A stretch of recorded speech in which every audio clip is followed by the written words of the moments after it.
আবার লাইন। এবার ট্রাইব্যুনালে আবেদনের জন্য ভিড় ডিলিটেড ভোটারদের। শেষ সময়ে যদি ভোট দেওয়া যায়, আশা আশঙ্কা নিয়ে চুঁচুড়া ইনডোর স্টেডিয়ামে ভিড় করেন মানুষ। প্রচন্ড গরমে তাদের অনেকেরই নাজেহাল অবস্থা হয়, অনেকেই অসুস্থ হয়ে পড়েন। সোমবার থেকে চুঁচুড়া ইনডোর স্টেডিয়ামে করা হয়েছে শিবির। সেখানে জমা নেওয়া হচ্ছে আবেদনপত্র।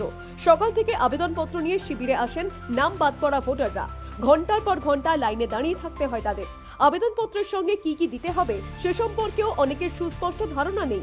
সব মিলিয়ে চূড়ান্ত নাকাল হন তারা। মানে এই নাম যদি না ওঠে তো ভোট দিতে পারবেন না? ভোট দিতে পারবেন না। আগে ভোট দিয়েছেন তো?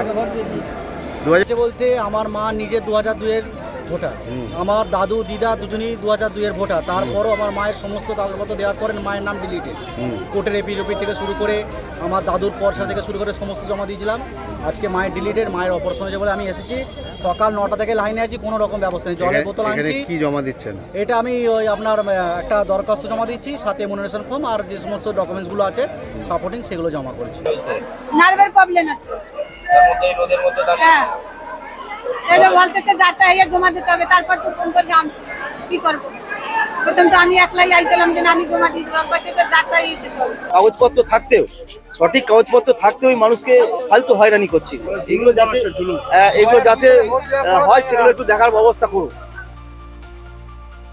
একরাশ অনিশ্চয়তা, তাই বেলা যত গড়িয়েছে ততই ক্ষোভ বেড়েছে। Bureau report, the world news.